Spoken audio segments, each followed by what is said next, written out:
네, 내가 너와 함께 있어라는 말씀 제목으로 오늘도 말씀을 나눠보고자 합니다. 여러분들에게 질문을 하나 좀 드려보려고 해요. 굳이 이렇게 대답하실 필요는 없고 한번 생각을 하시면 될 것 같습니다. 여러분들이 너무 싫어하는 사람, 죄송합니다. 싫어하는이라고 하면 안 될 것 같고 별로 좋아하지 않는 어떤 한 사람, 별로 좋아하지 않는 어떤 한 사람과 멋진 레스토랑에서의 식사, 그리고 또 여러분들이 너무 좋아하는 어떤 한 사람과 김밥 천국에서의 식사, 이 둘 중에 어떤 것을 선택하라고 한다면 여러분들은 어떤 식사를 선택하시겠습니까? 아마도 거의 대부분 내가 좋아하는 사람과 김밥 천국에서 함께하는 그 식사를 선택하실 거라고 생각이 들어요. 아무리 맛있는 음식도 아무리 좋은 곳이라도 누구와 함께 있느냐에 따라서 달라질 수 있다는 것입니다. 반대로 내가 정말 사랑하고 좋아하는 사람과 함께라면 아무리 평범한 음식이라 할지라도 또 아무리 평범한 곳이라 할지라도 그곳은 너무나 행복한 공간이 될 수 있다는 거죠. 여러분들의 인생 가운데서 여러분들이 누구와 함께 하느냐에 따라 그 인생은 즐거운 인생이 될 수가 있고 또 반대로 너무나 힘든 인생이 될 수도 있다는 것입니다. 그렇다면 여러분들이 즐거운 인생을 살아가기 위해서는 누구와 함께 해야 즐겁고 감사한 인생을 살아갈 수 있을까요? 너무나 당연한 얘기겠지만 우리 인생에서 가장 중요한 한 분은 하나님이신 줄로 믿습니다. 그 하나님이 나와 함께 하실 때 우리는 가장 즐겁고 가장 감사한 그러한 삶을 살아갈 수가 있다는 거죠. 공부를 잘하는 것도 중요하고 돈을 많이 버는 것도 중요하겠지만 그 모든 것들보다 가장 중요한 것은 하나님께서 내 인생에 나와 함께 하시는가가 가장 중요하다는 것입니다. 하나님이 나와 함께 하시지 않는다면 내가 공부를 아무리 잘한다 해도 내가 돈을 아무리 많이 번다고 해도 그 인생은 절대 행복한 인생이 될 수가 없다는 겁니다. 하나님이 함께하는 그 삶을 살아감으로써 진정한 행복을 살아갈 수 있는 그러한 삶을 살아가는 저와 여러분들이 될 수 있기를 주님의 이름으로 축복합니다. 자, 우리는 지난주에 야곱이 아버지 이삭을 속이고 그 축복 기도를 훔쳐가는 그 사건을 좀 나누게 되었는데요. 그리고 오늘은 그 이후에 나오는 이야기를 계속해서 이어서 보게 됩니다. 본문에는 나오지 않았지만 그 앞에 있던 내용들을 한번 쭉 훑어보고자 합니다. 에서가 이제 사냥을 마치고 돌아와서 아버지에게 축복 기도를 받을 생각으로 기분 좋게 아버지에게 찾아갔죠. 아버지, 저 왔어요. 아버지가 좋아하시는 음식 만들어 왔습니다. 이러고 들어갔는데 아버지 이삭이 무슨 소리야? 이미 축복 기도를 다 했는데 라면서 얘기를 하는 거죠. 야곱이 너에게 줄 축복을 다 가져갔다는 거예요. 그래서 그 말을 들은 에서는 너무 분하고 화가 나서 무슨 마음을 먹었습니까? 이 야곱을 죽여버리겠다는 다짐을 하게 됩니다. 이 에서의 분노에 휩싸인 다짐을 엄마인 리브가가 듣고선 깜짝 놀라서 막 급하게 야곱을 피신시킬 준비를 하는 거죠. 야, 야곱아, 지금 형이 너를 죽이려고 하니까 너는 일단 외삼촌 집으로 좀 피해 있자. 그리고 에서가 형이 화가 좀 가라앉으면 그때 엄마가 다시 부를게. 일단 지금은 외삼촌 집으로 좀 피해 있어. 그러고서는 남편인 이삭에게는 가서 야곱이 가나안 땅의 여자들과 결혼하는 것을 별로 원치 않는다고, 그래서 자신의 오빠인 그 집으로 보내서 그곳의 딸들과 결혼하게끔 하자고 이삭을 막 부추기는 거예요. 아마 뒤에 나오는 내용을 보니까 그 형인 에서는 이미 가나안 땅의 그 여자들과 결혼을 했었던 것 같습니다. 그런데 이 며느리들이 별로 시어머니가 만족할 만한 모습을 보이지 않았던 것 같아요. 그래서 창세기 27장 46절을 보면 리브가가 내가 이 햇 여자들 때문에 사는 것이 지긋지긋할 지경인데 만일 야곱이 이 땅의 햇 여자와 결혼한다면 내가 무슨 낙으로 살겠습니까? 라면서 막 남편인 이삭에게 하소연을 한단 말이에요. 그러니까 물론 리브가가 이것을 핑계로 해서 야곱을 자신이 오빠의 집으로 이제 도망치게 하려는 속셈이긴 했지만 그래도 아예 뭐 없는 얘기를 한 것 같지는 않은 거죠. 아무튼 아내로부터 이러한 이야기를 듣고 이삭은 야곱을 그 라반의 집으로 보내게 됩니다. 야곱아, 너 엄마 오빠인 그 외삼촌 집으로 가서 거기서 좀 아내를 구하고 거기서 이렇게 좀 사는 것이 좋을 것 같다 해가지고 그렇게 야곱은 자신이 살던 집에서 하루아침에 갑자기 새로운 지역으로 도망치듯 급하게 길을 나서게 됩니다. 그리고 우리 함께 오늘 본문 읽었던 그 내용이 이제 펼쳐지게 되는데요. 10절의 말씀을 우리 함께 다시 읽어보겠습니다. 10절 야곱이 브엘세바에서 떠나 하란으로 향하여 가더니, 자, 야곱이 그렇게 목적지로 삼은 곳은 하란이라는 곳이었습니다. 그리고 원래 살던 곳은 브엘세바라는 곳이었어요. 그래서 단순하게 뭐 하안동에서 소화동 가는 정도, 하안동에서 뭐 광명동 가는 정도의 그 거리가 아니고요. 요 하란이라는 곳, 그러니까 브엘세바에서 하란까지의 이동 거리를 보니까 대략 800km에서 한 900km 정도라고 합니다. 이렇게 얘기하면은 다음 화면 한번 보여주시면 요렇게 경로가 되는데 저 브엘세바에서 하란까지의 거리가 약 800km 내지는 900km 정도의 거리라는 거예요. 그런데 이렇게 얘기하면은 우리 좀 감이 잘 안 오실 겁니다. 그래서 제가 네이버 지도에서 우리 교회에서 800km, 900km 되는 거리가 어느 정도인가 하고 직선거리를 찍어봤더니 일본 오사카 정도가 나오더라고요. 이 정도의 거리를 지금 야곱이 떠나게 된 것입니다. 걸어서 가는 거예요. 그러니까 얼마나 먼 길을 떠나게 된 것이냐는 거죠. 지난 시간에 야곱과 에서에 대해서 말씀을 나눠봤는데요. 에서는 사냥을 나가는 것을 좋아하고 또 막 상남자인 성격인 반면 이 야곱은 곱상하게 어머니와 함께 있는 것을 좋아하는 성격이었다는 거예요. 그냥 조용하게 집에서 요리하고 뭐 뜨개질하고 묵상하고 책 읽는 것을 좋아하던 사람이었다는 겁니다. 게다가 또 마마보이였어요. 엄마가 하라는 대로 다 하는 그런 아들이었습니다.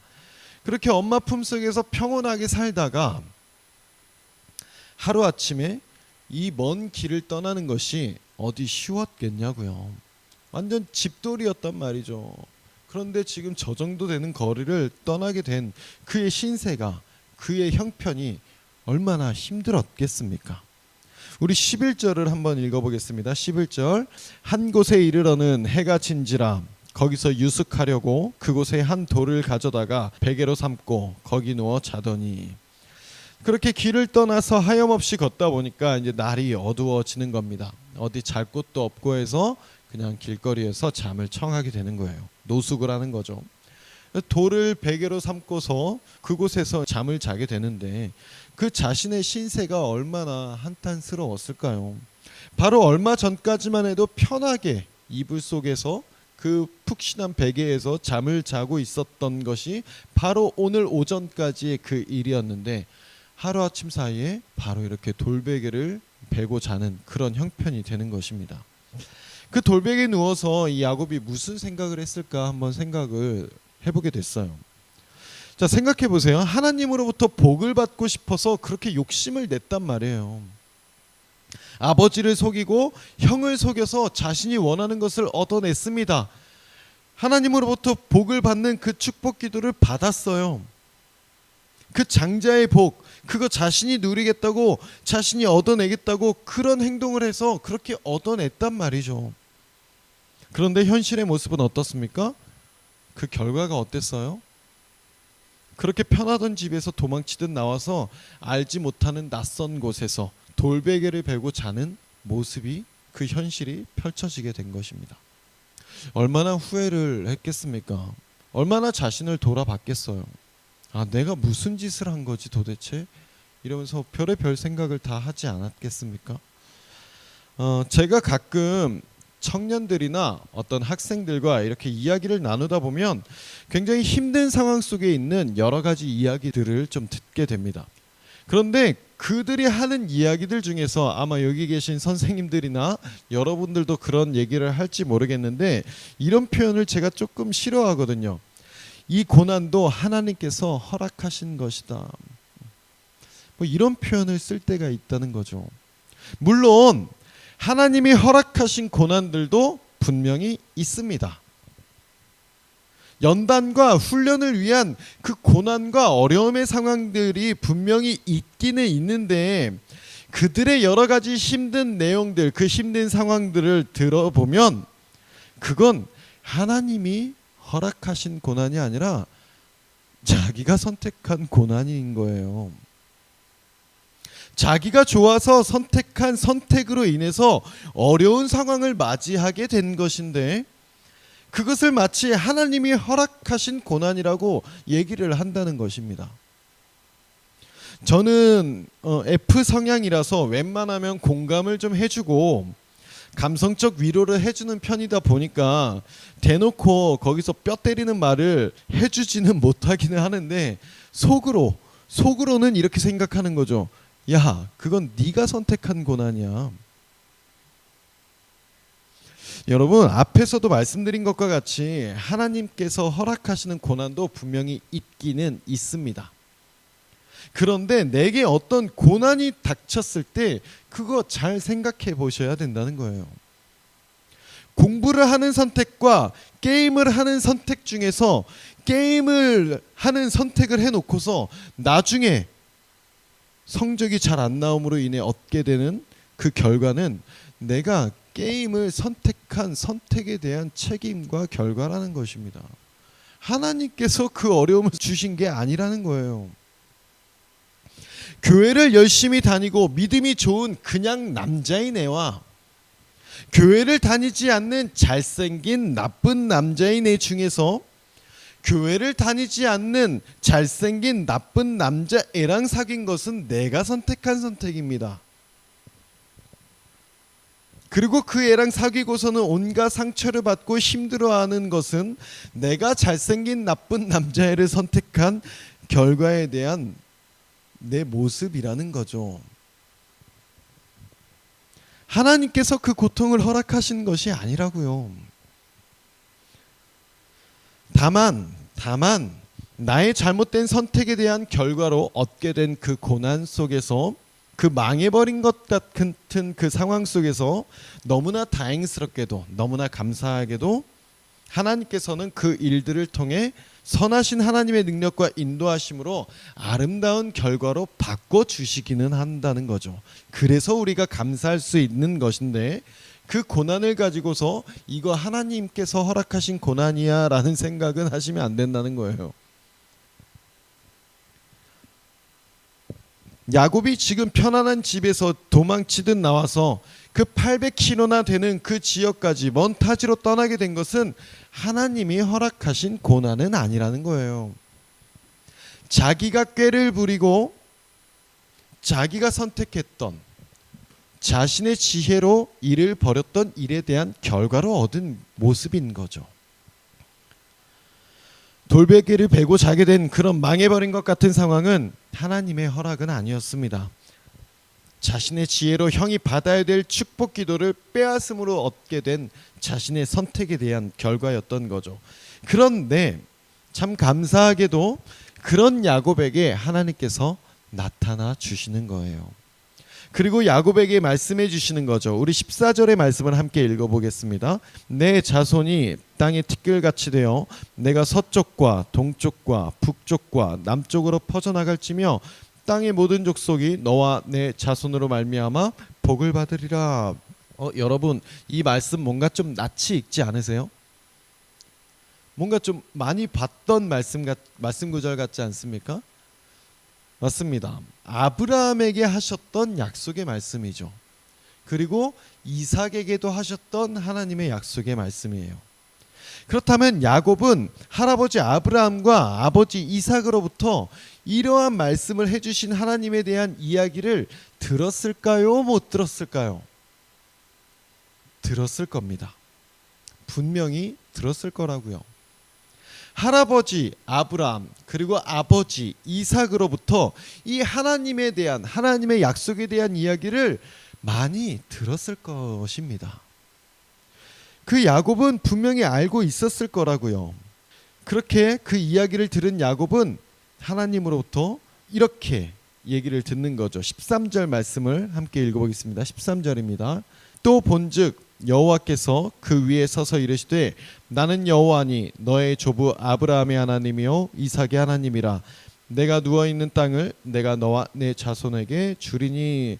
자, 하나님께서 자신을 이렇게 소개하시는 거예요. 나는 너의 할아버지 아브라함의 하나님이고 나는 너의 아버지 이삭의 하나님이야. 할아버지인 아브라함과 아버지인 이삭으로부터 하나님에 대한 이야기를 많이 들어왔을 거라고요. 그리고 지금 그렇게 할아버지와 아버지로부터 들어왔던 그 하나님이 나에게 나타나셔서 그들에게 하셨던 그 약속의 말씀을 나에게 해주고 계시는 장면입니다. 이렇게 하나님을 만나게 된 야곱이 하나님께 뭐라고 말하는지를 함께 볼 텐데요. 21절의 말씀을 함께 읽어보겠습니다. 21절. 내가 평안히 아버지 집으로 돌아가게 하시오면 여호와께서 나의 하나님이 되실 것이요. 누구의 하나님이라고 고백하고 있습니까? 나의 하나님이라고 고백하는 것입니다. 그동안 할아버지와 아버지로부터 너무나 많이 들어왔던 그 하나님이었지만 야곱은 이 체험을 하기 전까지는 할아버지의 하나님, 아버지의 하나님이었다는 거예요. 할아버지가 만났던 하나님, 아버지가 만났던 하나님, 할아버지에게 약속을 주셨던 하나님, 아버지에게 약속하셨던 하나님이었는데 이 체험을 함으로써 이제 야곱은 나의 하나님으로 고백하게 되는 것입니다. 이러한 고백이 여러분들의 입술에서도 고백되어지기를 소망합니다. 여러분은 어떤 하나님을 믿고 계십니까? 목사님의 하나님을 믿고 있습니까? 여러분의 하나님을 믿고 있습니까? 우리 엄마의 하나님 또는 우리 아빠의 하나님을 믿고 계신가요? 여러분의 하나님을 믿고 계신가요? 전도사님의 하나님을 믿고 계십니까? 선생님의 하나님을 믿고 계십니까? 나의 하나님을 믿고 계십니까? 사랑하는 여러분, 진심으로 원하기는 여러분의 하나님을 만나시기를 소망합니다. 여러분들의 나의 하나님을 믿으시기를 축복합니다. 나의 하나님을 고백하셔야 된다는 거예요. 아직 나의 하나님으로 고백되지 않는 분들이 계시다면 그것을 놓고서 소망하시고 기도하십시오. 하나님, 저 사람의 하나님이 아닌 나의 하나님이 되기를 원합니다. 나의 하나님, 나의 하나님이 되어 주십시오. 그렇게 나의 하나님을 만나게 되면 여러분 차원이 다른 삶을 만나게 되실 거예요. 차원이 다른 삶을 살게 되시는 겁니다. 나의 하나님이 마음속에 완전히 새겨지게 되면 정말 재밌거든요. 너무너무 감사한 겁니다. 여러분들 혹시 다른 분들의 간증 내용을 좀 많이 접하셨는지 모르겠어요. 가끔 수련회 때나 교회에서 어떤 행사들로 인해서 강사분들이 오셔가지고 자신들이 만난 하나님을 얘기하는 그런 간증 집회 같은 것들을 할 때가 있곤 한데요. 그 나의 하나님이 내 마음속에 완전히 새겨지게 되면 이러한 다른 사람들의 그 여러 가지 간증에 대한 이야기가 너무 재밌게 들립니다. 너무 은혜가 되는 거예요. 왜냐하면 저 사람한테 저렇게 역사하신 하나님이 저 사람의 하나님이 아니라 나의 하나님이기 때문입니다. 나에게 역사하신 하나님이 저 사람에게는 저렇게 역사하셨구나 라는 생각이 들면서 그 반대로 또 저 사람에게 저렇게 역사하신 하나님이 나에게는 어떻게 역사하실까 라는 기대가 막 올라온다는 겁니다. 그런데 나의 하나님이 내 마음속에 완전히 새겨지지 않은 사람들은 저 사람이 하는 간증은 그냥 저 사람 자랑으로밖에 안 들리는 거예요. 그냥 저 사람 이야기밖에 안 되는 겁니다. 재미가 없어요. 저 사람 자랑 들으려고 내가 이 자리에 와 있나 싶은 생각이 드는 거죠. 그런데 내 하나님이 나의 마음 가운데 완전히 자리 잡게 되면 간증들이요 너무 재밌습니다. 나의 하나님이 저렇게 역사하셨구나. 그럼 나한테는 어떻게 역사하실까? 그러한 마음이 새겨질 수 있는 여러분들이 되시기를 소망합니다. 자, 그렇게 나의 하나님을 고백한 야곱의 모습을 볼게요. 19절입니다. 19절을 읽어볼게요. 그곳 이름을 베델이라 하였더라. 이 성의 옛 이름은 루스더라. 자, 그가 하나님을 만난 그곳의 이름을 베델이라고 부르게 된 것입니다. 이 성의 원래 이름은 루스였대요. 이 루스라는 뜻은 살구나무라는 뜻입니다. 모르겠습니다. 그곳의 지역에 살구나무가 많이 있어서 그곳 이름을 루스라고 지었는지 모르겠어요. 그런데 그러든지 말든지 야곱과는 살구나무가 많았든 루스였든 전혀 상관없던, 그렇게 나와는 전혀 상관없던 그곳이 이제는 어떻게 되었습니까? 이제는 베델이 된 거예요. 이 베델이라는 뜻은 하나님의 집이라는 뜻을 가지고 있습니다. 나와는 전혀 상관없던, 아니 어쩌면 집에서 도망자 신세로 뛰쳐나와서 한순간에 완전히 나락으로 가게 된 그 처량한 모습이 펼쳐진 그 낭떠러지 같던 그곳이 이제는 나의 하나님으로 고백하게 된, 하나님을 만나게 된 하나님의 집이 되었다는 것입니다. 절망 속에서 앞이 보이지 않는 미래가 불투명한 그 현실 속에서 야곱은 자신과 함께 하시는 하나님을 만나게 된 것입니다. 두려움이 가득하고 앞으로 어떻게 해야 할지 막막하기만 했던 그 루스에서 그는 나의 하나님을 고백하고 나의 하나님을 의지할 수 있게 된다는 거예요. 이러한 만남의 역사가, 이러한 고백의 경험이 저와 여러분들의 삶 가운데서 나타날 수 있기를 주님의 이름으로 축복합니다. 사랑하는 여러분, 여러분들의 삶 속에서 경험하고 싶지 않은 경험을 마주할 때가 있을 것입니다. 나의 어떠한 잘못된 선택으로 인해서 마주하고 싶지 않은 현실을 마주하게 될 때가 있을지도 모르겠어요. 도저히 이겨낼 수 없을 것 같고 회복되지 않을 것 같은 그런 상황을 맞닥뜨리게 될 수도 있습니다. 그러나 우리가 그러한 상황 속에서 완전히 주저앉거나 완전히 쓰러지지 않을 수 있는 것은 그때가 하나님을 만나게 되는 때일 수 있다는 거예요. 고난과 어려움과 상처가 가득한, 그러한 절망이 가득한 상황 속에 있을지라도 하나님께서 나와 함께 하신다면 그곳은 하나님의 집이 될 수 있다는 것입니다. 어려운 상황 속에서 내가 하나님을 만나게 된다면 그곳이 바로 하나님이 나와 함께 하시는 곳 베델이 될 수 있다는 거예요. 여러분들이 어떤 어려운 상황 가운데 있을지라도, 어떤 낭떠러지 같은 곳에 있을지라도 하나님이 그곳에서 나와 함께 하신다면 그곳은 베델이 될 수 있는 것입니다. 저희 딸 하일이가 화장실에 혼자 가는 것을 좀 무서워하거든요. 아무래도 어리다 보니까 화장실에 가는 게 무서운가 봐요. 거실에서 엄마와 아빠가 TV를 보고 있거나 설거지를 하고 있는데도 불구하고 화장실에 혼자 가는 것을 무서워합니다. 그래서 꼭 화장실을 갈 때면 아빠나 엄마를 불러서 그 손을 잡고 화장실로 같이 가는 거예요. 그리고 화장실 문 앞에 서 있게 합니다. 오해하지는 마세요. 시골처럼 화장실이 밖에 있거나 그런 건 아닙니다. 그냥 평범한 아파트예요. 방 바로 앞에 화장실이 있고 거실 바로 옆에 화장실이 있는 겁니다. 엄마와 아빠의 입장에서는 그게 뭐가 무서울까 싶지만 이 아이의 입장에서는 그 화장실에 혼자 간다는 것은 너무나 무서운 일인 겁니다.